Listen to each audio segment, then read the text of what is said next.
বাপ কোনোদিন আমার সাথে ফাজলামি করার কোনোদিন সাহস পাইনি। আর তুই তোর সওয়াল হয়ে মনে করো যে চুল ঝাপড়ে চুল পইরে মাথা ঝুল ঝাড়াই ঝাড়াই আমার সাথে কথা করছিস।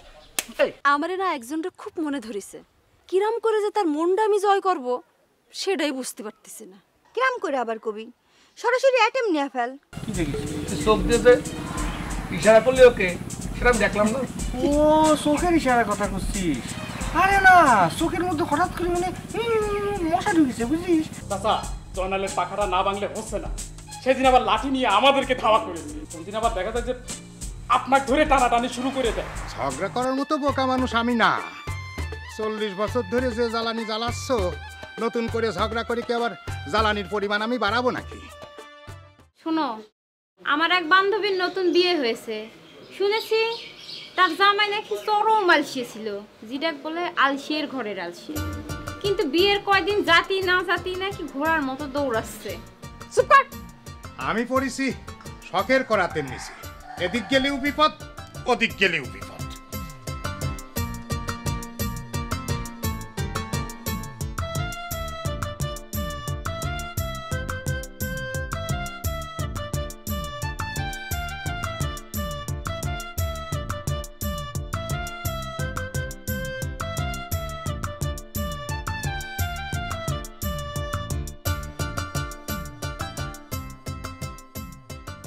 আরে জয়নাল ভাই, বিড়বিড় করতেছেন, কার উপর খেপছেন? কিটা তোমার খেপাই দিয়েছে কত? আর করো না, ওই যে আমাদের ওই যে না কেউ না, এমনি খেপছি। যাই হোক, তোমরা দুজনে কোথায় রওনা দিয়েছো এত সাইজে গুজে? কোথায় যাচ্ছ এখন? নির্দিষ্ট কোনো জায়গা নেই, এমনি দুই বান্ধবী মিলে একটা হাওয়া খাওয়ার বেরোইছি। ও খাও, হাওয়া খাও, হাওয়া খাওয়া খুব ভালো। তুমি খাইলে খাইতে পারো, তাই তুমি আবার বেশি হাওয়া খাইও না, চলো তোর সমস্যা হয়ে যাওয়ার পরে। যাই হোক, তোমাদের আর এক বান্ধবী তাকে দেখছি না, দুজন যে এখন কোথায়? এ জয়নাল ভাই, আপনি সবসময় আমাকে খোঁচা মেরে কথা বলেন কিসের জন্য? যাই হোক, বাদ দেন। আপনার সাথে দেখা হবে সেটা যদি আমরা জানতাম, তাহলে তো আমাকে বান্ধবীরা নিয়েই বের হতাম। নিয়ে বাইরে তুমি করছিস কেন? জয়নাল ভাই, আপনি আমার অনুমতি দেন, আমি এক্ষুনি আমার বান্ধবীরে আনতেছি। রওনা দিলাম। এত বক্তি দেওয়ার লাগবে না, বক্তি দেখাচ্ছে বান্ধবী ডাকতে যাচ্ছে। আমি নিজেই কিন্তু বান্ধবীর কথা বলবো, নিজেই বলবো।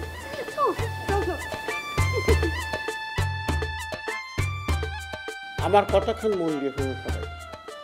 এখন থেকে আমাকে বলতে যা হবি, যে কথাবার্তা হবি, কেউ যেন জানবে না পারে, মানে কাক পক্ষিতেও টের পাবি না। আর জয়নালকে কিছু করা যাবি না, জয়নালকে উত্তেজিত করতে হবে যাতে ও আর উস্কাই দিতে হবি, যাতে মানুষের উপর চড়াও হয়। বুঝছো কি করছি? করছিলাম কি চাচা, এমনিতেই তো ও থামাইনে যাচ্ছে না, পাগলা কুত্তে হয়ে গেছে। যখন তখন মানুষের উপর হামলা করতেছে। এর উপরেও যদি ও মানুষের উপর চড়াও হওয়ার সুযোগ দেওয়া হয়, তাহলে পরে জিনিসটা খারাপ হবি না? শোন, কোনটা ভালো হবি আর কোনটা খারাপ হবি সেটা আমি ভালো করে জানি, সেটা নিয়ে তোর ভাবতে হবি রে, বুঝছিস? যা কর আমি করবানি। এটা কথাই আছে না, অপেক্ষার ফল কলম মিষ্টি হয়। তাইলে চাচা সিদ্ধান্তটা কি হলো? জয়নাল আমাদের গ্রামের মানুষকে ধরে ধরে মারবে, আর আমরা মিষ্টি ফলের আশা অপেক্ষা করবো, তাই না? ওরে সেটাই তো আমি চাচ্ছি, বুঝলি? ওই যে সাইরে দিয়ে আবাল গরুর মতো ঘুরে বেড়া, বুঝছিস? তারপরে ওর গলায় কখন ফাঁস দিতে হবি সেটাই গোলদার চেয়ারম্যান ভালো করে জানে, বুঝছিস?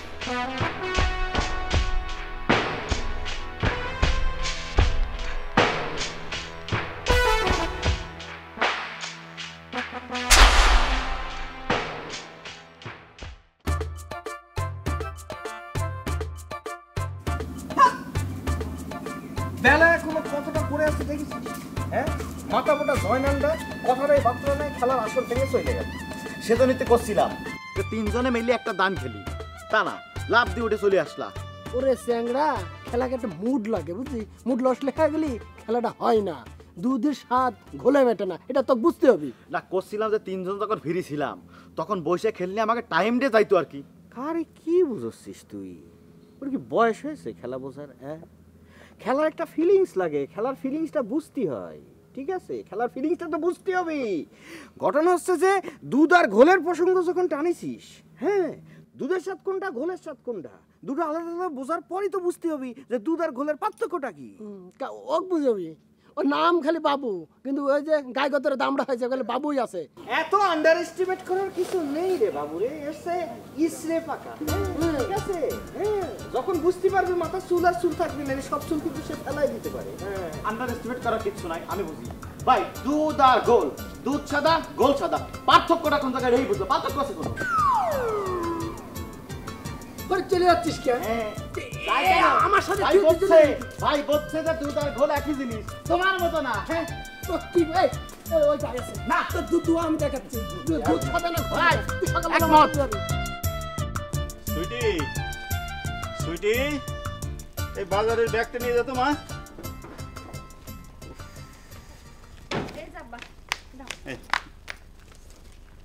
কি ব্যাপার, তুমি এত দেরি করলে কি জন্যে? আর কয়ে না, বাজার করে ফেরার পথে একটা ঘটনা শুনতে যে এই দেরি হয়ে গেল। আবার কি ঘটনা ঘটেছে? ওরে ওই যে বেয়াদবটা আছে না, বদিরের ছেলে জয়নাল, ও তো আবার একটা ঘটনা ঘটায় ফেলিছে। ওইরকম বেয়াদব ছেলে একটা ঘরে থাকলে পরে ঘটনা ঘটাতে আর সময় লাগে না। এত ভনিতা না কইরে সোজাসুজি কইলেই তো হয় যে কি ঘটনা ঘটেছে। কৌসারের একটা ছেলে আছে না রাজু, ওই রাজু নাকি কি না কি কইছে, তা আবার ওই জয়নালের পছন্দ হয়নি, তাই সে রাগে গিয়ে ওই রাজুরে তার ইচ্ছে মতো মারা মারিছে। সেই ঘটনা নিয়ে তো একেবারে গ্রামে অনেক আলোচনা সমালোচনা, তাই শুনতে শুনতে এই ভাড়াতে বাড়ি আসলাম। দেখো তো অবস্থা, নিশ্চয়ই কোনো বেয়াদবি করেছে ওই সাওয়ালটা। সেটাই তো, তাহলে জয়নাল ভাই কাউরে মারতে যাবে কি জন্য? হ্যাঁ, শুধু শুধু কাউরে মারার মতো ছেলে জয়নাল ভাই না। আরে থাম তুই, জয়নালের মানুষ মারতে আবার কারো নকানোর লাগে নাকি? ইচ্ছে করলেই মারতে পারে। ঘরে বসে খাওয়াতে খাওয়াতেই বদি ছেলেটারে এবারে নষ্ট করে ফেলেছে। এমন ছেলে আমার ঘরে থাকলে কবে আরে ঘাট ধরে বার করে দিতাম। হ্যাঁ হয়েছে হয়েছে, তোমাকে না আর লেকচার ছাড়তে হবে না। ওরে লেকচার না, ওই যা সত্যি তাই কলা।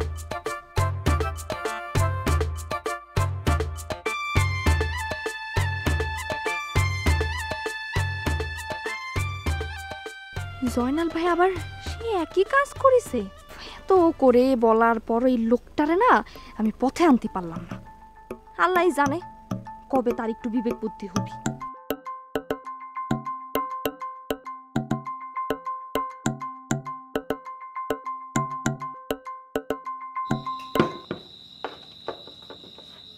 এই এই এইভাবে কেউ চামচ ধরে উল্টা ভাবে? চামচ দেওয়াটাও শিখতে পারলি না, কোন যুক্তিতে উল্টা চামচটা দিয়ে তুই তরকারিটা বাড়তেছিস? ভাইজান, তোমার যে আমি কি কব না, তুমি একেবারে যুক্তিবিদ হয়ে গেছো, তাই না? এটা তো তোমার যুক্তি দেওয়া লাগবে। কেন দেওয়া লাগবে? কিসের জন্য দেওয়া লাগবে না? কিসের জন্য? এটা খাবার জিনিস, তুই চামচটা দিয়ে ঠিক মতন যদি নিজের বাড়িতে খাবার দিতে না পারিস, তা বিয়ের পর শ্বশুর বাড়িতে কিন্তু মার খেয়ে মরে যাবি। পাগল কোথাকার। হয়েছে, আমাকে আর এত শিখানো লাগবে না। এসে দিয়েছে কথা বলছে।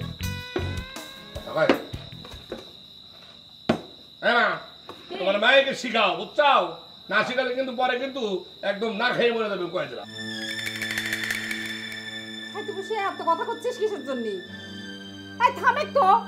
আরে তুমি থামতে করছাও, ও তো দেশের মহাজ্ঞানী, ওরে জ্ঞান বিতরণ করতে দাও। আব্বা মানে খোঁজা মারতেই হবে না, মানে খাইতে বসে খোঁজা না পারলে আমরা ভালো লাগে না। জানা রে মা, তোমার ছেলেকে জিজ্ঞেস করো এইভাবে আর কতদিন চলবে? আমি তো সারা জীবন ওরে বসায় বসায় খাওয়াতে পারবো না। এই বয়সের ছেলেরা কামাই রুজি করে বাপ মারে বসায় বসায় খাওয়ায়, সংসারের দায়িত্ব নেয়, আর ও আছে যুক্তি নিয়ে। ওরে বলে দাও, ওর মগজে ভালো করে ঢুকিয়ে দাও যে যুক্তি দিয়ে কোনোদিন পেট ভরে না। শুরু হয়ে গেছে মানে এইসব কথা কয়ে কি মনে করতেছেন যে আমি খাওয়া রেখে চলে যাবো? এত সুদা জানা তোর জাতি নিষেধ করছে কিনা? জীবনে আমি যাবো না। আপনি কি মনে করেছেন? অন্ন বস্ত্র বাসস্থান এটা আমার মৌলিক কবিতা, এটা মৌলিক অধিকার। এটা অন্ন বস্ত্র বাসস্থান, এটা খাওয়াবে আমার বাপ দাও। খাওয়া রেখে আমি তো চলে যাবো। আপনি কি মনে করেছেন সস্তা না কিছু? না কেন কিসের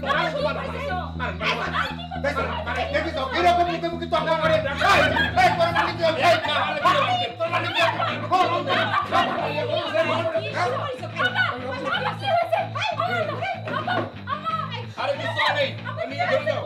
খাই লাগতেছে। আম্মা, পানি দাও, পানি দাও, পানি দাও। পানি দাও, আস্তে একটু পানি দাও। পানি দাও, ভেবে যাবে না।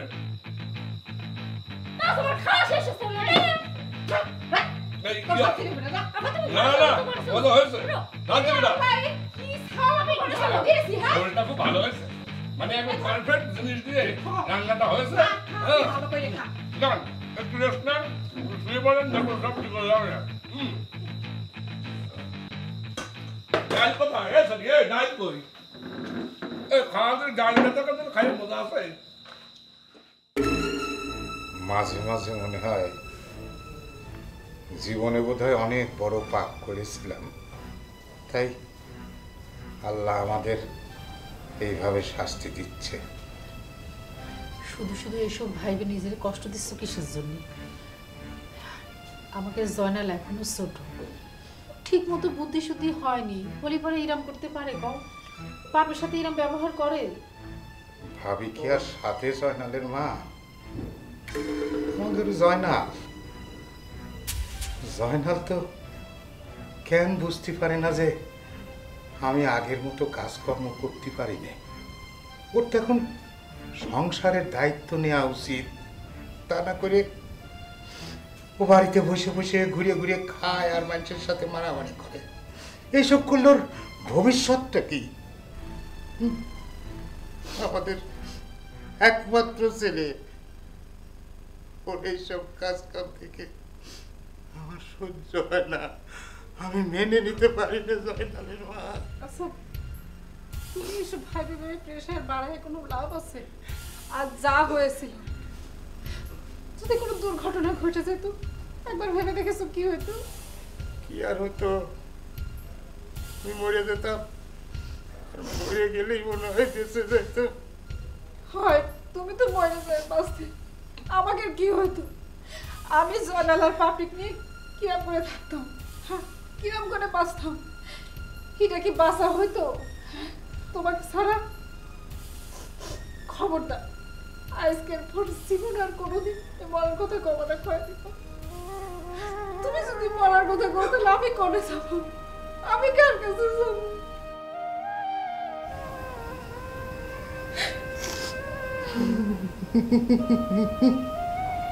জয়নালের রূপ তুমি এরকম করো না তো, একদিন দেখবে আমাদের জয়নাল অনেক ভালো হয়ে গেছে। মানুষ আজ যখন জয়নালের দুর্নাম করে, মানুষের জয়নালের খারাপ কথা করে, একটা সময় দেখবা জয়নাল নিয়ে সবাই প্রশংসা করতেছে, তখন দেখবা সব কষ্ট দুঃখ ভুলে যাবা। তুমি মন খারাপ করো না, সব ঠিক হয়ে যাবে।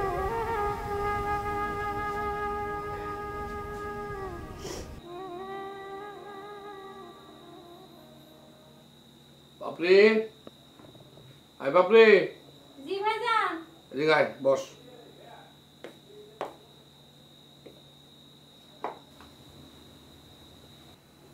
বোন, তুই কি আমার ব্যবহারে খুব কষ্ট পেয়েছিস?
বাহ